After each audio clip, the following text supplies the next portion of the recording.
Hey guys, Eric here with Painting Business Pro. In this video, it's video number 3 in a series of 4 about how to build a high-performing sales team. So the first video, we talked about the importance of building a foundation. And the foundation is the system. And so if you hadn't seen that video, you might go back and watch it. The second video, we talked about one of the advanced techniques in sales called personality selling. This video, we're going to talk about the actual system for building a really high-performing team. All right, so there's 3 aspects to building a high-performing team. So the first is recruiting. So if you recruit mediocre people, it's going to be really hard to produce extraordinary results. So we want to talk about how do we recruit really amazing people into our organization. And then the second thing is training. And what's really interesting is when you recruit more mediocre people instead of all-star people, you actually need to do an even better job training people who aren't as good. It takes a lot more time, it takes a lot more work, and then managing them takes a lot more time and a lot more work. So really the most important thing, and where we're going to spend most of our time in this video, is on recruiting top talent.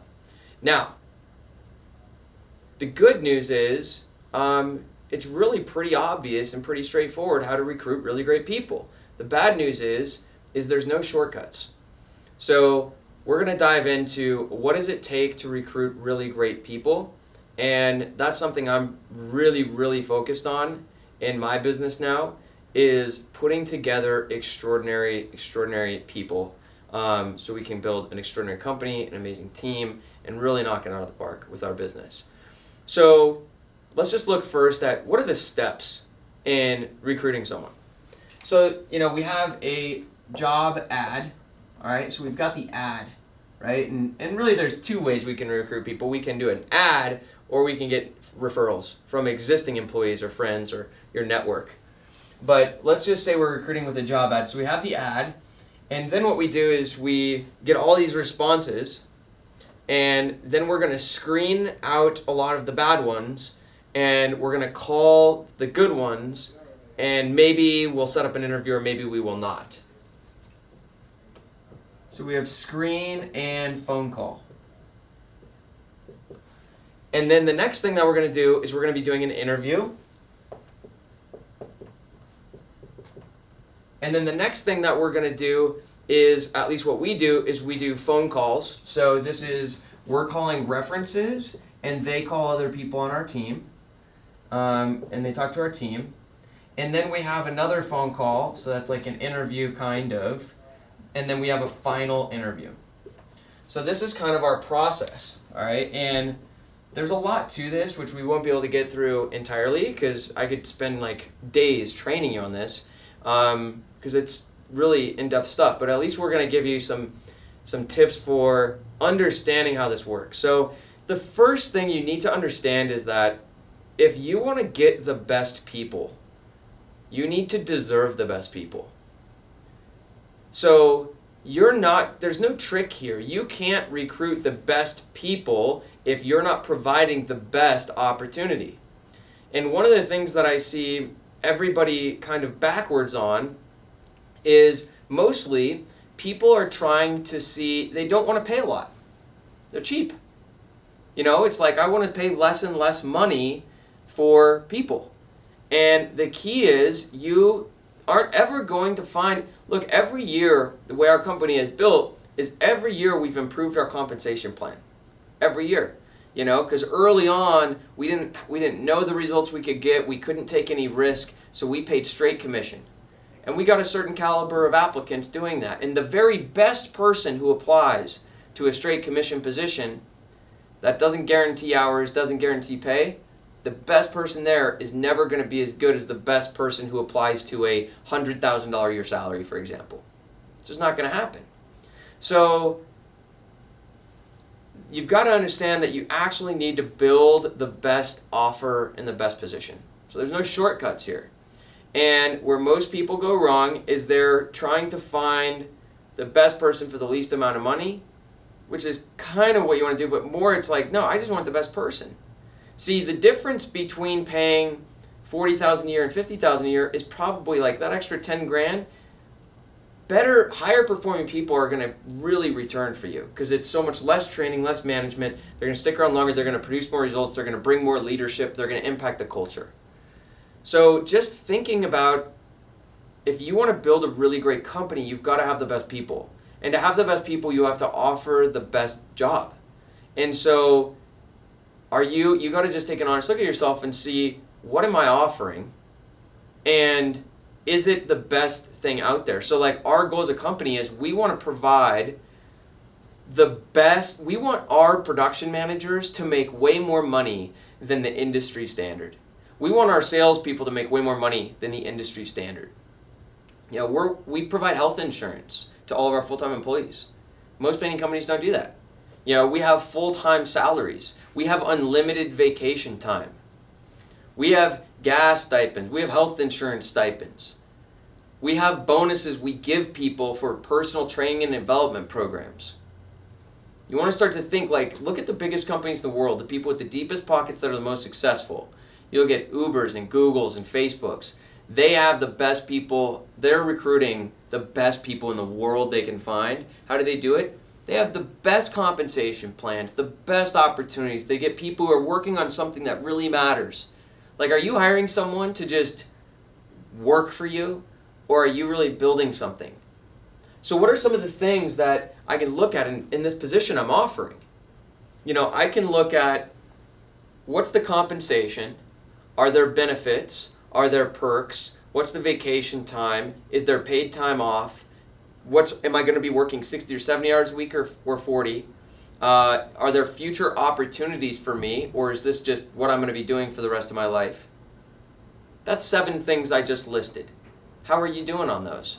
See, we have people who are coming into our organization who are coming in with a great base salary. They're getting expenses paid for. They're getting health insurance. They have money budgeted for personal training and development programs. They have future opportunities to grow. We're actually working on something that matters. So you really want to look at, who am I going to get with this plan? And who could I get with another plan? Look, you could just post up a different job and see who applies. Who could I be hiring if I paid a little bit more money? Now, you got to be smart about it, okay? So one thing is, which I'm not going to cover in this video, but part of the way that I can offer all these salaries and all this stuff is I'm really, really organized with my business financials. And if you aren't organized with business financials, you want to head over to the Painting Business Pro site, and we've got some, it's in the training course for now, but we've got some ways that we organize. It's a Google sheet, it's a spreadsheet, like an Excel sheet that organizes the entire business, so you can know what can I afford, what results they got to produce. There's all kinds of stuff there. So you do need to be really dialed in and organized with this stuff, and that's why I say there's no shortcuts. You know, if I was just winging it, and I was paying all these salaries and health benefits, I don't know, I would possibly go out of business. I'm not going to do that because I really know my numbers, because I'm really organized with stuff. And this takes time. But I just want you to start to get a sense of like the direction you can be moving in. And right now, just take the next step. How can I make the position itself better? All right, so that's the first thing, because you can't cheat it. All right, so now that we've talked about that, let's look at some of these elements. So the job ad.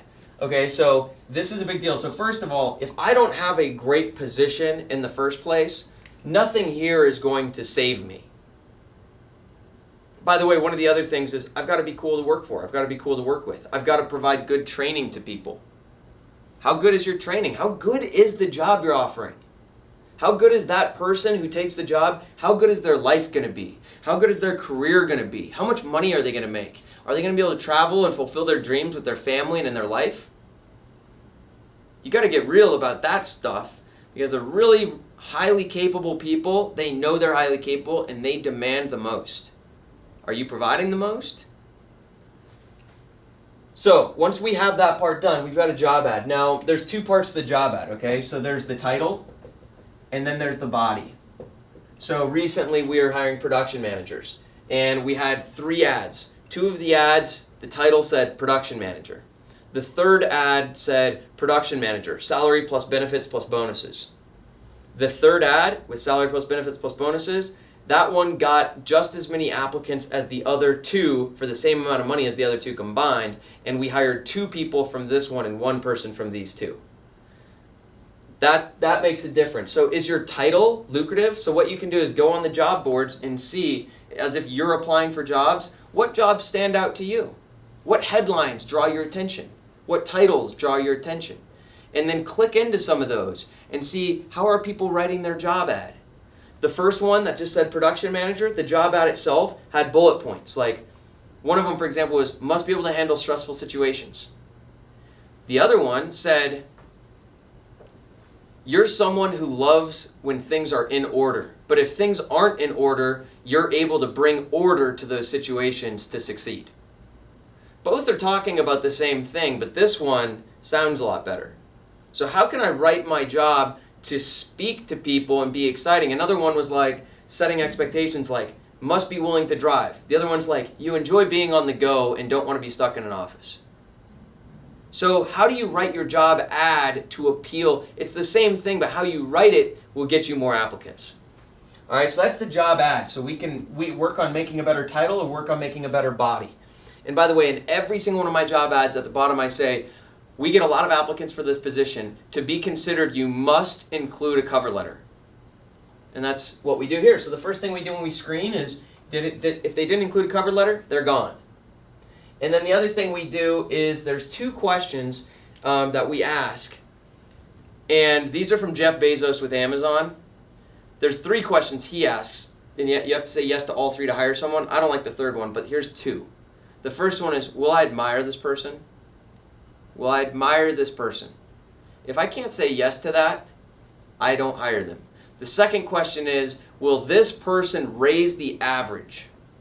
Is this person better than our average person? See, if every time I make a hire, I hire someone who's better than the average goes up every single time I hire somebody. The bigger my company gets, the better it gets. So that's a really simple question. If I look at all these resumes, I'm just going to be really, really, really, really picky. We got about 250 applicants for our production manager position.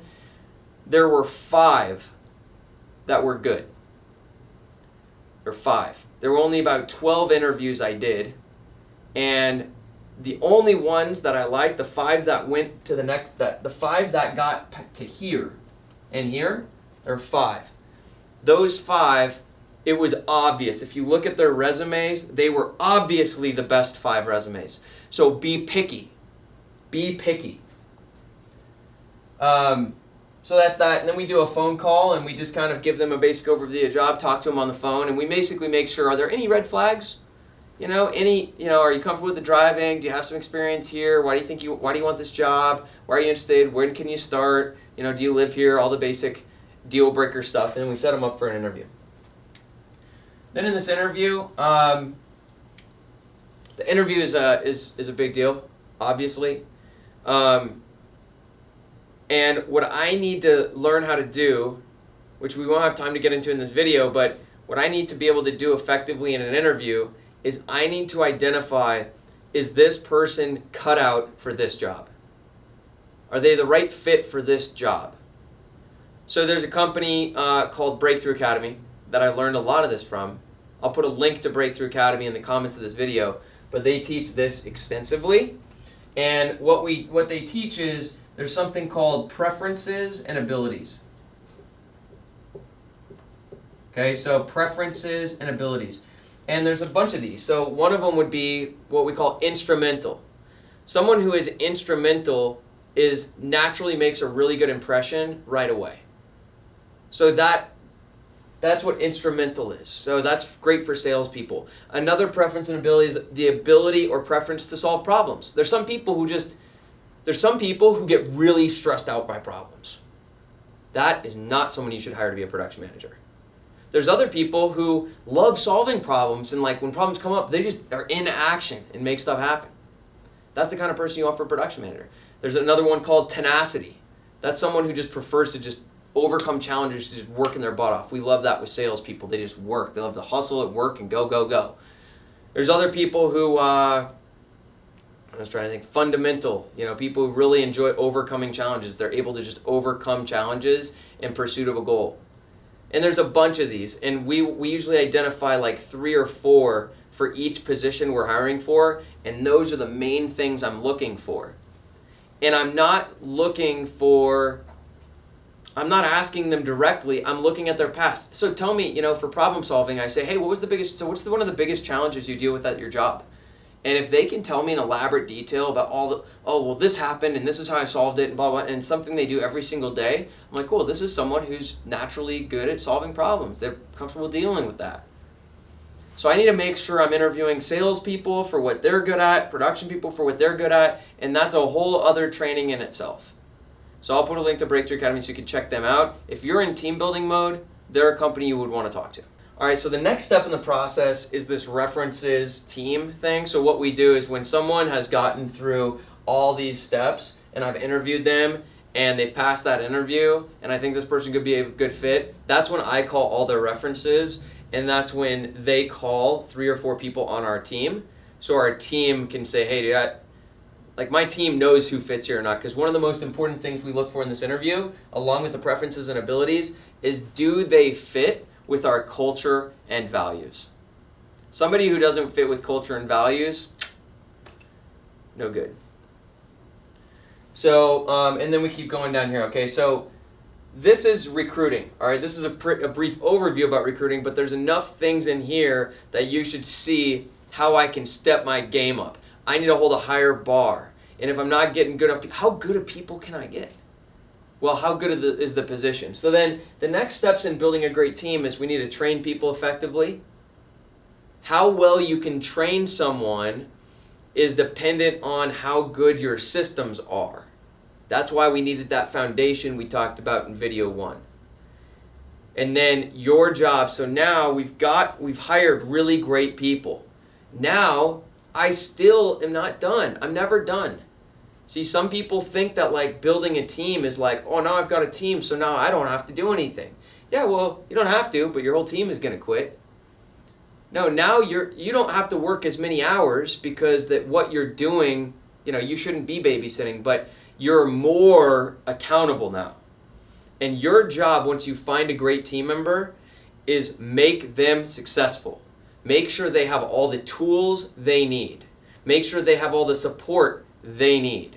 Make sure the rest of the company is working the way it needs to for them to succeed. So if you just hired a salesperson, you better make sure they've got enough estimates to do.